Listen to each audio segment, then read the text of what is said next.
don't want to go too crazy because at this point, Backlash France is damn near like what 5-6 days ago. But what y'all got any highlight? What was there like one highlight from the show in particular? Anybody? Crowd.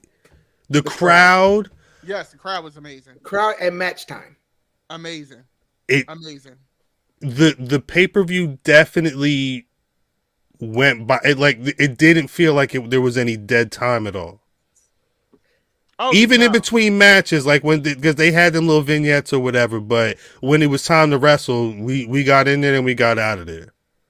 Yeah, I think it was spectacular.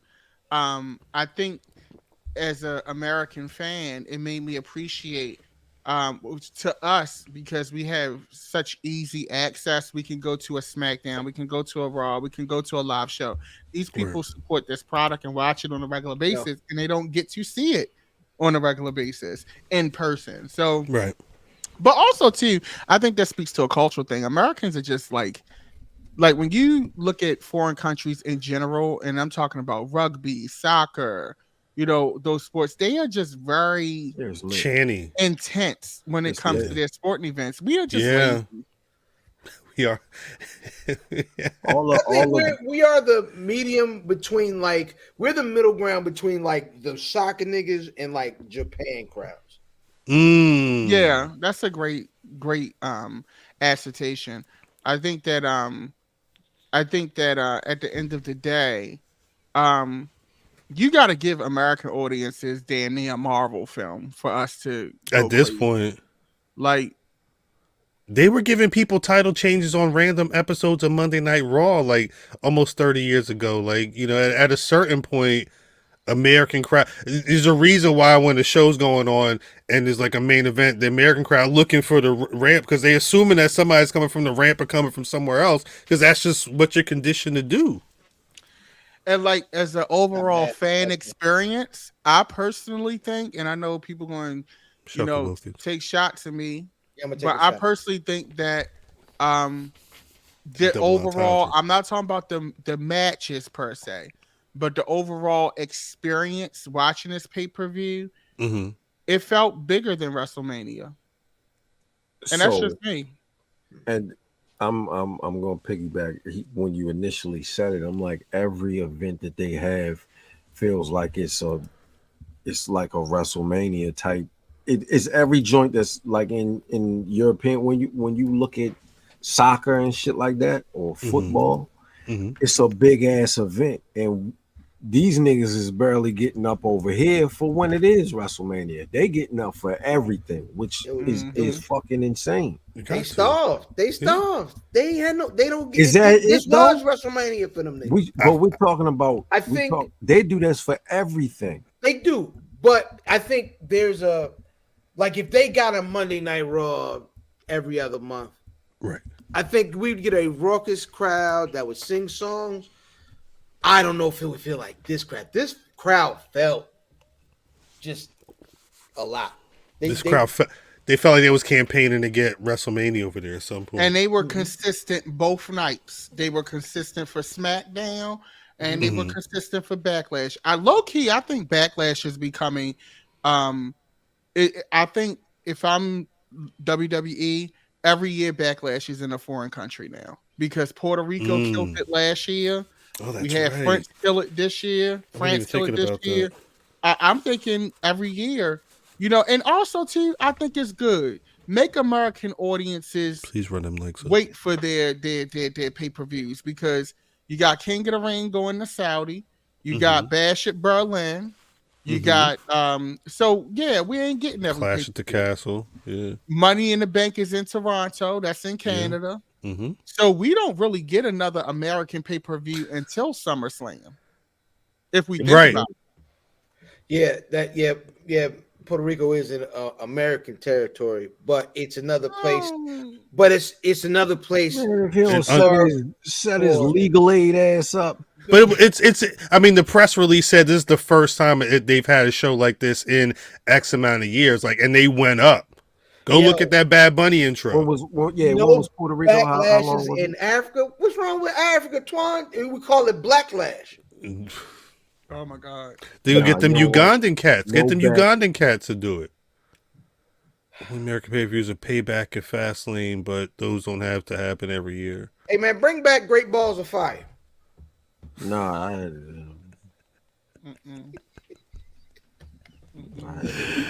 Bring back Great American Bash in Baltimore though. Yeah, good luck with that. I'm serious about that. No, I know, but I that for forever. Yeah, they're gonna make that a European show, and it'll be every countries with bees in them. Wasn't it last year? Wasn't that something? The Bash was where? No, Berlin. Berlin. Well, that Bash in Berlin ain't the Great American Bash. The Great American Bash is an NXT thing now. Yeah. It's not what it was at all. It's not what it's not the pay-per-view it was. Backlash Ghana, Kofi Mania 2. There was that one year that they did there was a bash. It was Great Balls of Fire and do it in the Vegas Sphere. Yeah, people were wondering if they're doing Vegas. There was a rumor. This is so off topic, but kind of on topic. There's talk that, how did they word it? That there may be an extension done to the deal that WWE has with Saudi Arabia. And the thought was that initially that a UFC event would be happening over in Saudi Arabia, which I believe there one happening soon, or there was one that happened. Whatever. That was one of the last things Vince McMahon did, was broker a deal between UFC and Saudi Arabia. But that big the Tyson Fury fight was over there, that was over there as well. It featured a lot of, well, you saw Stephanie McMahon and you saw Triple H there, or was it this? It was one of them motherfuckers. It was I know the one you're talking about. They're saying right now they there's people that are talking about trying to get WWE bring the Royal Rumble or WrestleMania to Saudi Arabia. We ain't going to that. Imagine the flights for that alone. You can't drink over there. Yeah. How about that? Nobody give Fort Wise. They say, yeah, we're gonna give y'all some big guns. You know what? Last minute, nah. Yeah. Realistically, ain't no big garden big. No, I actually got invited to go to King and Queen of the Ring in Saudi. A colleague of mine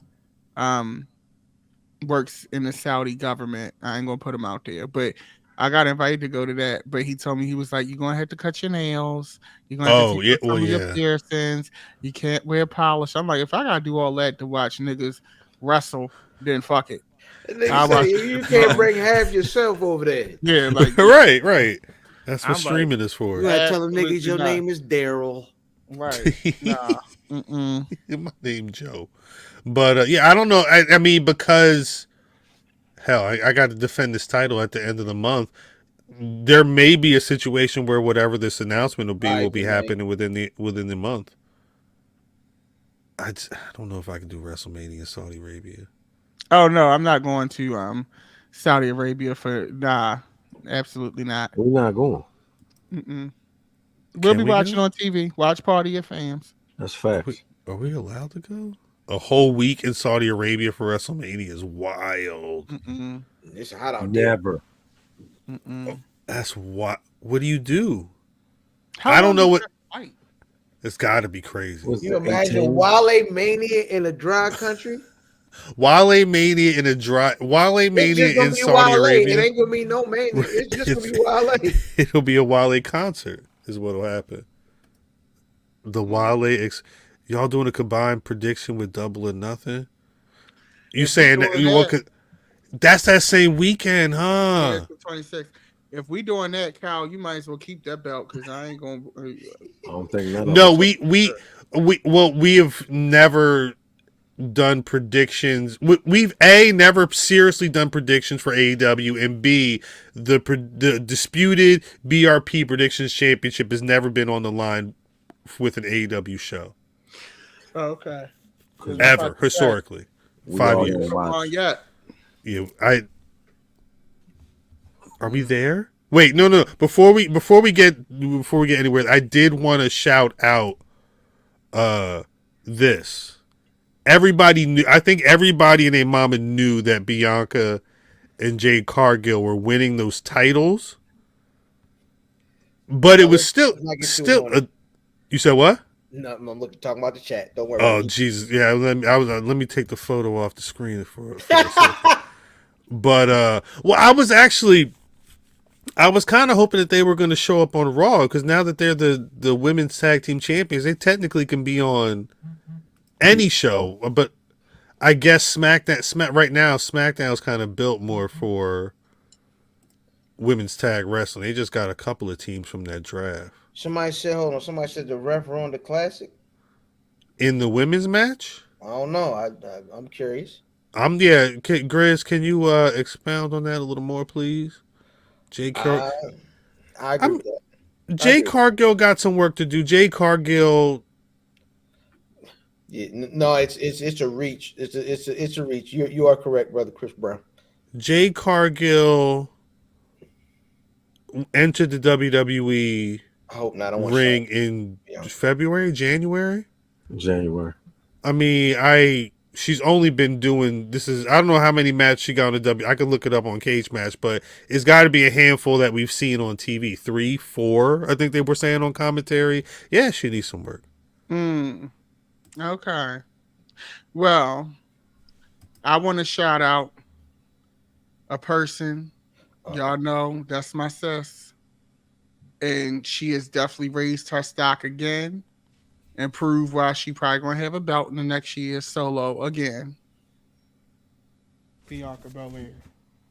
Hey, DDM, you got the other ring? I'm on my own against the wall. Because in the crowd, you hear me and I'm way better than before. I never needed you at all. Bianca. Well, that it's actually funny because Bianca was running that match for a while. Say what you will about Jade Cargill. Bianca was the main attraction for the bulk of that tag match because she just does that. Like she's been. Balls. I mean, she has evolved. She is growing. You know, we are all works in progress. But my good sis that's facts. Is showing that here's the thing. There was some chatter that my good sis would be knocked down the peg upon the Jade arrival because Jade is presented very well.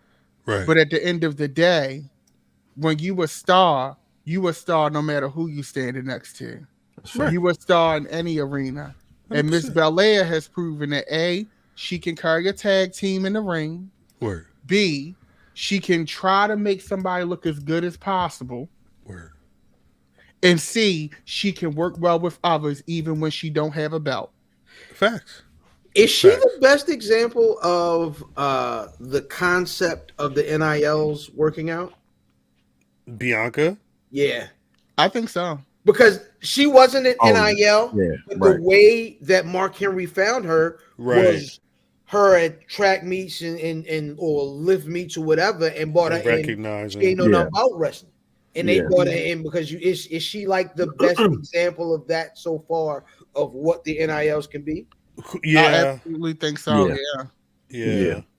I mean, I think with their like proper program, there's probably somebody else that they would name, but no, 100,000%. I think that's the track that they wanted, whether it's track and field or football or actual wrestling, whatever the case may be. They want to get those people early and tune them into pro wrestling to really get that a result like a Bianca, but and specifically their brand of pro wrestling. 100%.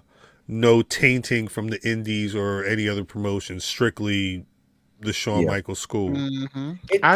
What made me think of it was really they did that combine stuff this week. Yes. And I was telling my wife, I was like, yo, remember when we was watching the combine a couple of years ago, the NXT combine, and Bianca was crushing her husband, all them niggas down there had to come see her all of the goddamn events. She was picking niggas up and just throwing them like it was right. I was like, I didn't even know that was an event the nigga throw, but she was in that throwing niggas. Mm-hmm. Yeah, come here. I think so. I think also too, and the thing is, she's been beaten, she's been squashed, she survived it. She's worked in a program with somebody who was not as strong on the mic, and she was a rookie, and she made it. She did a redemption arc, she made it. Now she's on a tag team with the person that she has to a certain extent carry, and she's showing that she can make that work. I think them putting her with her showed that the motherfuckers knew that she could do it, Right. which was dope as well. A lot of Bianca people talk about Belair, Tiffany Stratton. yeah, it's too early to prove if She Tiffany ain't even is had a going to have belt that yet. level of success yet. Right. So while I get where you're going with that, Right. we're not going to go ahead and pull out the good juice and the crab cakes from Miss Stratton just yet. Jesus Christ. Is that the juicy juice? This look like a house with some Yeah, crab her apples. ass gonna get a This huggy look right like a now. house. Now, once she kill it, then So we'll They go. got tall Crazy, huggies but now. Y'all seen tall huggies in the I store? don't want that. Oh, What? you been had that the tall huggies. Is that How like much is does that a that double cost? shot of diabetes? Right. I mean, 89 cents, yeah. I think. 89 It's cents more for than it's tall. more They than were the selling Arizona. singles. It's They more was than the selling. Arizona. They were selling singles of them. I don't know. You know what I mean? The prices on the can. Price on No, the I'm talking can. about it's more sugar than the Arizona. My guess would be yes. I think it's just Yeah. sugar and red in them. Yeah. Those are the two Facts. ingredients, and Sugar that's 50 cents. diabetes. Yeah, whole time. That's how you make No. diabetes. But I think with Jade, I think Jade needs Shit to does make diabetes be at the bottom. I think she might need to wake up a little bit. Not saying that she's not waking up, but um you have star quality, but there are girls at NXT who had less time in the system than you've had, and they are grasping it a lot quicker. Now You're the excuse is always going to be, well, she was in AEW. Although they were squashes, she was still getting match time. Right. Okay, she still was getting time in front of the camera. She was still getting time with promos. And while her promos have gotten better, um, she's going to have to make it work because you're getting a stink of Ahmed Johnson on you. Oh What- And Jesus. oh, don't put that evil on her. Oh yeah, Jesus. I'm talking about as far as in-ring work, because that match was very clunky.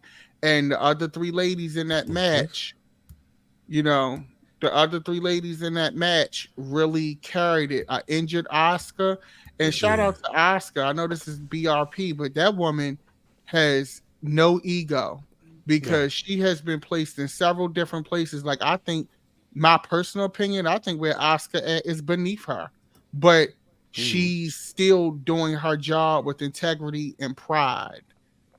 And so when I look at that match,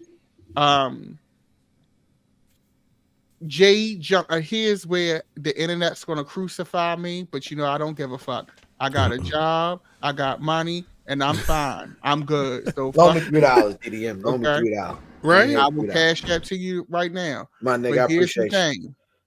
Here's the thing. I'm gonna drink Jade that $3 up. Cargill. He gonna smoke Jade that Cargill $3. went to AEW, and because Tony Khan needed that look and he needed that feel, she jumped the line. But the reality is, and I know I'm gonna get shit for this, she is not better in ring than Lash Legend. She is not better in ring than Kalani Jordan. She is not even better in ring to me than Jada Parker. She is behind a lot of those girls. And you're gonna say no, but the matches on TV state otherwise. This is my I'm not gonna say question. no. This is one of my questions though, Dad.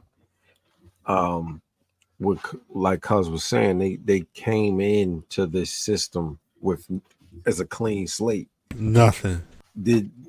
Is some of the work that has to be done with Jade or was done with Jade unraveling what she was taught from the jump? Does that make sense? That's a fair assessment, but that's like saying an indie worker that comes in and has to grasp the concept really quickly, and they have to make it through and make it on television. Because the reality is, the way that they're doing cuts now, if Jade was performing in the way that she's performing and she wasn't Jade Cargill, she would have been released. And that's the reality. But the reality is there's been an investment. There's been an investment. She came in with whoever she was when she came in from AEW. So she brings that with her, the potential, the upside. And remember, even before she got into pro wrestling, that nigga was somebody on goddamn Instagram that niggas was liking and niggas like, oh, you seen this and blah blah blah. So she already had. Are we niggas? Yes. And she already had that following with her. So she comes and she brings all that with it. Now with the investment in that presentation, the job is to meet the presentation at this point. And that's okay. But it's okay to say yes, we see that she has yet to meet the presentation, but it's also good. It's also okay to give her time to meet that presentation. But here's my issue with that. And I notice she's graded on a curve because of her star power. Mm-hmm. And I like Jade. I'm a huge fan. I buy merch, I support her. But also too, we know Mimi. You're getting a presentation that states that you are that girl. Mm-hmm. And in the Royal Rumble, you looked like that girl. In the match and at WrestleMania, you did look like that girl. But the first match you had, where you had to be out there for a while, it fell apart. And what happened was, to me, it showed why no matter where in the booking Asuka and Kairi Sane and Dakota and all of them are, I understand why Dakota Kai is still with the company. I understand why they have Kairi Sane. Those ladies know how to make you look good. They know how to get that match back on track. Asuka can work through an injury and make you look good. Bianca has proven that she's going to be around for a long time. A star. Here's the thing. The roster is crowded. It's a lot of talent coming in there. It's a lot of good looking girls coming through that NXT system. I say it all the time. NXT, in my opinion, aesthetically, from a beauty standpoint, has the best looking roster out of all three brands. Those kids are beautiful. When you match those kids with athletics and being able to do matches, look at Tiffany Stratton. Tiffany Stratton, if we're going to grade, Tiffany Stratton was in the same time at NXT as while Jade was in AEW getting special entrances. Tiffany Stratton was in NXT. Now, granted, Tiffany is in a different system. We'll give you that. Yeah, that's a discount. Okay. We'll go ahead and knock points off for that. But all I'm saying is now, sis, and you know I'm rooting for everybody black, but one thing about me, I don't root for bullshit, whether you black or not. And sis, Bianca Belair carried you. Asuka and Kairi Sane got that match back on track. And that's okay. Yeah. I think the end of that match was the only part that looked a little rough. For the most part, that match was fine.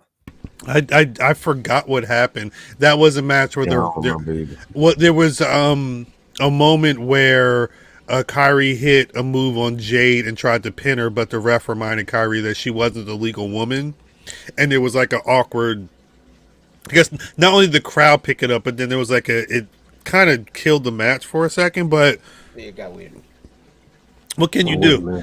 And I will say this to the people in the chat who are saying that Jade needs to be on the house show loop, and that's why, for all the reasons that everybody's been outlining, that Jade is in a tag team with Bianca where they're the tag team champions. She's going to be on that house show loop working with Bianca Belair, probably with Damage Control, or she's got the match on SmackDown with Piper Niven for the Queen of the Ring tournament.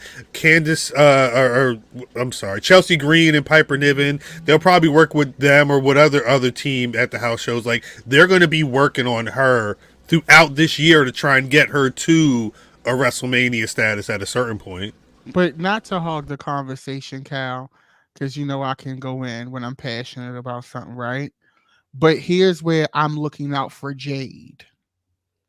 I don't want it to become a situation where she's in matches with women who are far greater than her and they're losing to her and she's not looking good. Because what that does is that is going to cause the crowd, both her supporters and detractors, to turn on her. And once you get a turn like that, that's going to be hard to come back from. But that's also going to have to do with booking and producing those matches too, because you work to people's strengths. The strengths. Work to their strengths. True, T. But I think here's the thing. In the 90s and 80s, even in the early 2000s to a certain degree, you could do that and the crowd wouldn't care. Today's wrestling audience is too knowledgeable about the behind the scenes, how it works. They don't watch 800 episodes of Dark Side of the Ring. They've heard the stories about Luna Vachon having a job for Sable. They're too informed now. So you can't hide people like you used to be able to hide people because now. Everybody's on the clock. At the end, when you chopped out a little bit. Oh yeah, I don't know what happened. I think it might have been Streamlabs because we all went crazy. So not Chris Brown has a pretty good question here. What is a reasonable expectation time wise for us to see progress? Shit, I would say September. I would say September. What is it? This right now is May. It's May. June. Somebody said 4 months. You probably did. Jay cut in. It was a storm coming. She hit the lightning bolt. Outstanding. 4 more months. It will be a year. November. Well, yeah, I think my hope is that she's gonna be wrestling. Yeah. She got these titles. She need to be on them house shows defending them titles right now. It's the best, and she's not. It's not like having a singles title where she's got to work the whole match. She could watch and observe and then go in there and do her damn thing. This is I don't want to say it's a perfect thing for her. It's probably one of the best things they can do for her right now. They got to be careful though, because they got them cursed belts. Them belts is cursed. I don't care what belts are cursed. That's them cursed belts. I didn't want them to have them in the first place. I think them getting the belts is what's going to break the curse. All right, because that's who lost the belts for them to be cursed. Mad niggas. Everybody. No, it was one specific. You saying Sasha and Naomi? It was Sasha and Naomi, right? They didn't lose them. They gave them back. That was the whole situation, right? Yeah. It was cursed before that. The belts been Sasha and Bailey? Yes, they've been terrible because it was injuries that always surrounded them belts. Them belts cursed, man. Or I hate them. They get the women, they'll be the tag champions, but then they'll immediately start putting them in the matches where they're looking for a world title as a tag champion. Yes, absolutely. I'm gonna be honest with you. I'm happy that Bianca got the belt because I need her to have every belt so she can be that champion. We need to get her down to NXT so she can get that belt. She truthfully should have had that belt, but whatever. But honestly, I'm a Bianca Belair stan. Y'all already know that. So I'm always thinking about my girl first. I want her out of this tag team as quickly as possible. Now that might get her right there. I want her out of this. I want her to be in it long enough. If she going to do the heel thing, sis, let's go ahead and do the heel thing. But I do not want her holding this belt long. I want her out of this because. But if she's doing a heel thing, she's going to have to lose, right? She would have to lose if I was fantasy booking this. I would have them lose and it'd be Jade's fault. But what I'm saying is, she would have to lose to Jade. You talking about at WrestleMania? In the program, when she turns on her, she's gonna have to lose in the program, right? Yes. And that's fine. I don't mind her taking that L. I don't mind her taking that L. No, please. I mean, I want my sister to have a kid, but not now. But I mean, yes. Sorry. If she take the L to Jade in the interest of the storyline, I'm okay with that. I'm okay with that. If it leads to an evolution of the Bianca Belair character. But my sis is doing her community service work right now. She's always been a steward. Okay. And this is why I love her. But I'm not trying to see this go on for forever. It was cute. Now, here's the thing. I'm going to be honest with you. And I swear to God, I want to be clear. I'm not going in on Jade Cargill, but I'm always going to be fair and to the point. You've been okay. On Jade Cargill for the last 25 minutes. Keep going. Hey, no shit. Is what it is. But the Royal Rumble appearance gave me hope. Mm-hmm. The WrestleMania appearance, while it was very ABC 1, 2, 3, I was like, all right, she's understanding how to do it to get it done enough. This tag match, even though it's only one match, it concerned me. And the reason why is because she hasn't built up enough cachet with the audience to say, oh, that was just a one bad match. You know, if AJ Styles has one bad match, it's AJ fucking Styles. If Charlotte has a bad match, it's Charlotte. Hell, if Liv Morgan has a bad match, even though I don't care for her, Liv Morgan, she's decent. You know what I'm saying? It's funny you mention AJ Styles, because AJ Styles is one of the only niggas that came in and went straight to the league and ain't had the G League. Even Kevin Owens and Sami Zayn and Shinsuke Nakamura all went down to NXT first and got a chance to learn that style. So she's actually is being asked to do more than most people. I mean, AJ Styles, when he came in, he was hella decorated as one of the best wrestlers ever. Period. Yeah. Right? Mm-hmm. And so I understand him going straight up, and her star power, whatever you call it, was built too big to go to NXT, but her wrestling skill set was not. So I think she probably should, like, it makes sense to give her a little bit more grace, because she's her third match really is she went in the ring with 3 world-class niggas.